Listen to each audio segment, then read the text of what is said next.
r/nosleep. Posted by you/TheNerdyGirlNextDoor.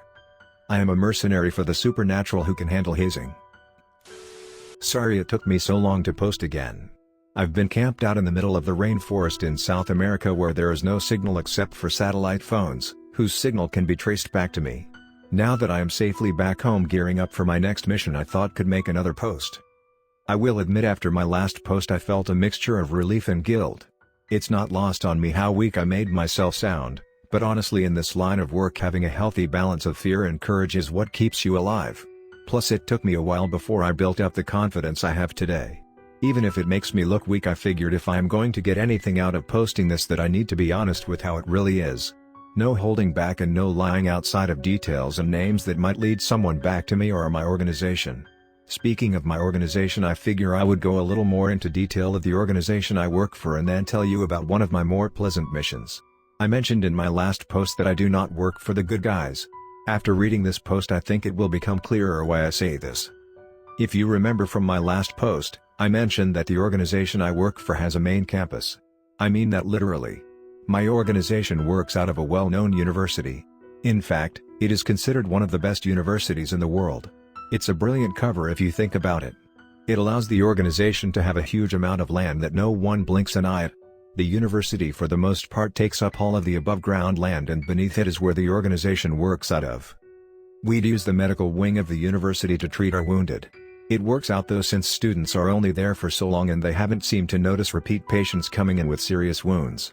The teachers would be the only ones to question it and they're all on payroll so they turn a blind eye. Money can buy a lot of silence. I've also seen them use biology and chemistry postgraduate students to unknowingly help with research when our scientists need a hand. Nothing hands-on with any creatures, but more like studying the saliva of a creature and things like that. They like to push grunt work on the poor students so they can save their time for the more interesting experiments. None of that I am sure is super interesting, but I wanted you to have an idea of how it works. On to more interesting details such as what I have deemed the zoo. Onto the above campus is where the really interesting activities go on. There are hundreds if not more rooms full of different creatures that the scientists study. They study what they eat, how they act, and what hurts them. I have even witnessed dissections of different creatures. Some still alive during. Most of the time they at least gag the poor things. It does make you feel a little guilty watching a bunch of people in white lab coats cracking open the ribs of some poor creature as it looks on in horror as they begin to carefully remove its organs without allowing it any pain medicine or sedation as to watch how its insides work. On more than one occasion a creature looked at me for help. Unfortunately, I have been forced to watch plenty of these experiments since they need at least 2 guards anytime they do this in case the creature gets free. It happened before and every scientist was killed before the creature was brought down. They didn't even kill it. They let it suffer so they could observe how long it could live without medical help. I guess we have to get our information about the weaknesses of these creatures somehow. They also will sometimes poison the food they give them to see how they react to things like silver, iron, salt, and so on. Sometimes they have no reaction and other times you can hear the screams from down the hallways as the creatures' insides burn. Hearing the wails of these beings chills me to the bones. The first few weeks of working down there I was unable to sleep and laid awake crying. Even to this day I had trouble watching some of the experiments. They are horrible and monstrous. I've thought of freeing some of the more innocent creatures from their cells. If I wasn't afraid of what would happen to me. Over the years I have become stronger and braver in some ways, but inside I am still just a scared little girl who is too afraid to stand up for the innocent. Luckily, this is not the fate of every creature we catch though. Some beings are offered a deal. They can sign away their lives to be brought into the fold and help us. I mean, sometimes you need a little extra muscle or some special skill for a mission that a normal human just doesn't possess. The ones that comply are put through different levels of training and tasks before they are even allowed out on the field. Even then they are only allowed out during their assignment and have to go directly back to their cells after their mission is over. If they try to escape during a mission, well, they are instantly retired. They don't offer this deal to any creatures that they cannot easily punish. I have heard of a few that try to escape, but none of them lasted on the run for more than a few days. After some years of being compliant, the beings are allowed more freedom and can even come and go as they please as long as they continue to check in and follow orders, which is the same agreement that every employee must follow, even me. If you miss more than one check in a row or make a habit out of missing check-ins, they will send someone to look for you, and if you don't have a good excuse or refuse to come back, they will retire you. Most employees live close to the campus among the other citizens of the city. It is a fairly big city, so we go unnoticed. I couldn't even tell you how many of us there are because we are only allowed need-to-know information. I could tell you about the co-workers I have worked with and some of their experiences, such as Jack and his time in the Middle East. You see, a lot of creatures like to take advantage of humans at war. It is an easy hunting ground when they are already killing each other. You steal one or more soldiers in the middle of the night and the rest assume they went AWOL or got captured. Jack was sent over since he already had military experience. I guess now that we have covered in more detail what the organization is like, I can tell you the story about the time I was assigned to capture and bring back a pegasus. I didn't know it at the time, but I was being hazed. It was my first mission alone, though Eric knew what was going on and took it upon himself to help me. He has always been too nice for his own good. Though I would never admit it to him, I look up to him a lot. I worry about something happening to him. I am not sure if I would be okay without him looking out for me. There are only 2 people within this organization that I consider friends. Between you and I, he is one of them. I am sure you all know what a pegasus is in theory. It is usually depicted as a white-winged horse. It is so much more than that, though. They are slightly larger than a shire horse and aren't always white. I have seen white ones, black ones, and even silver ones that almost have a light purple tint to them. Their wings are huge. I would say roughly 7 feet on the smaller side.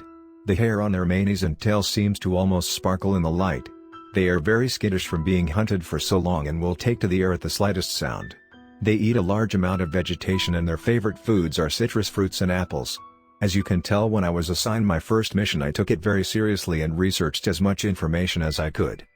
When I headed towards the underground car lot with my backpack in hand, I noticed Eric smiling next to the car that was waiting to drop me off at the airport.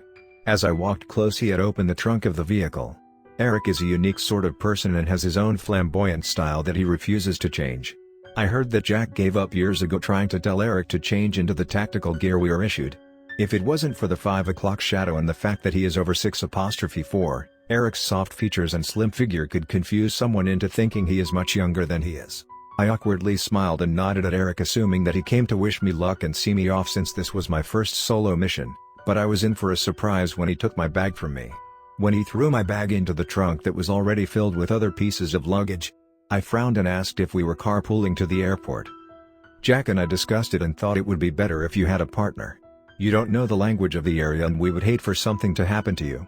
His unkempt long wavy black hair that always seems to be falling onto his face and the way he innocently smiled as he spoke gave him a boyish charm that was hard to argue with, but I am known for being stubborn. I was assigned this as my first solo mission without Jack or the team. I have a translation guide in my backpack. I will be fine, I retorted. Suddenly, without missing a beat, Eric began to speak very fast in a language I didn't understand. When he finished, I stared blankly at him. How am I supposed to know what you just said? He smiled wide like a child who had just said the most hilarious joke. I asked you if you wanted to sit in the window seat or the aisle seat and if you thought I should call ahead to get us rooms for when we get there. In Greek. I felt my face get hot as I huffed and sat down in the car. Eric walked around the car and sat down next to me. I want the window seat, I said as his door shut. I refused to make eye contact with him the whole way there. It wasn't until we were a few hours away from Greece that I broke down and began to ask him what the plan was.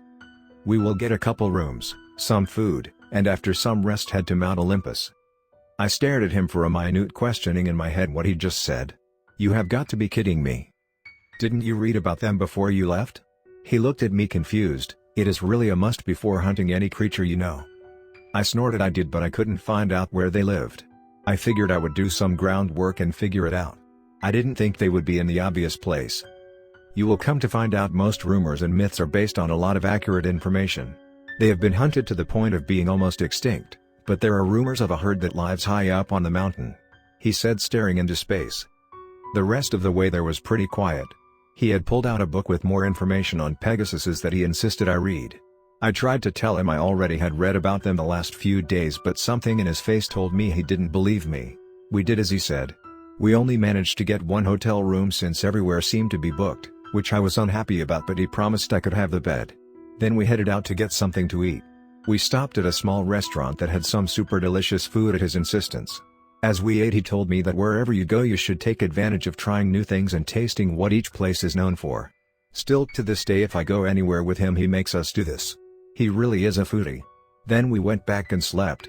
I got the bed like he promised and he slept on a small couch in the room. We got up as the sun was rising and gathered our stuff. We would have reached the mountain before noon if he hadn't insisted on getting breakfast before we got our stuff together and then lunch before we left for Mount Olympus. When we reached it, the sun was high in the sky and beating down on us.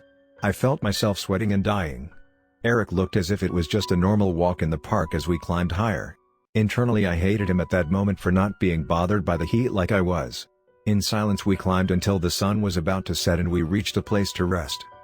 I laid down on the hard rocky ground and tried to catch my breath. As he pulled out some water from his bag to hand to me, I gladly took it and drank it so fast I almost choked. "Now that it is getting dark, we need to be careful," he almost whispered. I turned to look at him, and for the first time his soft friendly features seemed hard and serious. I sat up and pulled my knees to my chest as I looked in the direction he was looking in. We sat there and watched as the final rays of the sun disappeared behind the horizon. Eric stood and reached his hand out to help me up, and we continued up the mountain. "How do you know we are going the right way?" I asked as I began growing frustrated at not seeing any signs of life besides us on the mountain. "Do you really think you are the first new recruit they sent to hunt a pegasus?" He spoke in the same serious tone. "Few have shown back up alive and no one has ever showed up with one. They don't expect you to come back, much less with one." Suddenly he stopped and smiled at me with that innocent look again. "I just want to make sure you succeed to show them that they can't break you. I've grown quite fond of you." I opened my mouth to answer him, but felt the ground shake under my feet. It took me a few seconds to realize I didn't stumble and the ground was literally shaking under me. The force of the shaking knocked me back.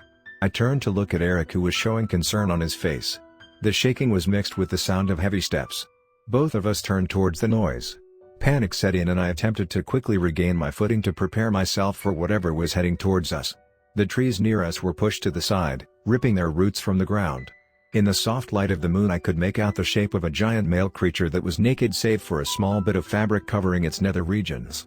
As it turned to face me, I realized it had only one huge bulging red eye in the center of its head.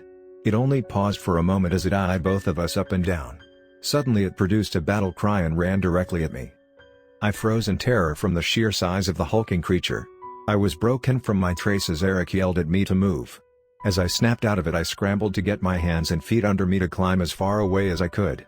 I felt the cyclops' huge hand brush me before Eric began shooting at the beast to grab its attention. "Its eye," Eric said as he jumped out of the way as the cyclops turned to lunge for him. "Aim for its eye." In between dodging its swings, Eric shot at the creature. Following suit, I grabbed my gun and aimed for his eye while making sure to not hit Eric. It seemed as if the creature realized we were aiming for its eye and kept moving, so we were unable to hit it. I watched in horror as the huge lumbering creature hit Eric as he reloaded his weapon and knocked him off the ledge into the ground, which was by now a few thousand feet below. A mix of horror and rage consumed me as I took aim and shot the cyclops that had turned its attention towards me. I fired blindly. Suddenly, the creature screamed a guttural howl and grabbed for its now bloody eye. It began to blindly reach for me. Having an upper hand now, I was able to take aim and I took another shot, causing it to stumble backwards. Blood oozed down its face as I watched it step closer to the edge. An idea flashed in my mind and I raced forward, and with all the force I could I ran and slammed my body against the creature. As it fell over the edge, I fell with it. Luckily, I just barely managed to grab the ledge before tumbling to my death. I struggled to try and pull myself up in vain or get some sort of footing on any crevice on the cliff face. I felt my fingers begin to lose their grip. Panic began to set in as thoughts of things I would never get to do crossed my mind. Marriage, children, retirement. Things I never had wanted and still don't want, but nonetheless I longed for as I faced certain death. Just as I made peace with the fact I was going to die on my first solo mission, I felt a hand grab me. Eric, covered dirt and blood, smiled down at me weakly as he helped me back to the ledge. Both of us collapsed onto the ground. "I thought you were?" I muttered between heaving breaths. "You think a little fall could kill me?" He laughed as he clutched his ribs. "It's sweet of you to be concerned though. Maybe we should go back. You look like you need medical attention," I said. I reached out to examine his wounds. Before I could touch him, he shot up and pointed ahead. "Cyclops love to eat pegasuses. They tend to follow them as they migrate, so I am sure if we continue we will find some ahead." My stomach was in a knot as I watched him slightly limp as he walked. "Come on. I am ready to get back." "How are we even supposed to get it home if we even manage to catch one?" I asked, exasperated. In the moonlight I could make out his soft features as a huge smirk crossed his face. "We are going to ride it back, of course." He laughed as he continued walking. We walked for another 10 or so minutes before he stopped suddenly, causing me to bump into him. Slowly he raised a finger to his mouth to hush me before I questioned his abrupt stop. Then pointed ahead. In the distance there stood a large silver pegasus. We stood and watched it drink from a small pool of water. Unaware of our presence, it shifted its wings, stretching them out and then bringing them back close to its body. It stomped its feet a few times before laying down beside the water. When I turned to Eric, he was nowhere to be found. I searched around for him but couldn't make him out in the surrounding darkness. A loud neigh brought my attention back to the pegasus. My jaw dropped as I turned to see Eric on top of the pegasus as it tried to buck him off. The sight was the most amusing thing I had seen in a long time and burst out laughing. A loud noise came from behind Eric and the pegasus. I watched as another cyclops ran towards them. I yelled for Eric, who turned and shouted an obscenity before calmly patting the horse and telling it, "Enough playing around, buddy. If we want to live, we have to go. Let's get my friend and get out of here. What do you say?" The pegasus seemed to get the message and instead of trying to buck him off, stretched its wings as it started to run towards me.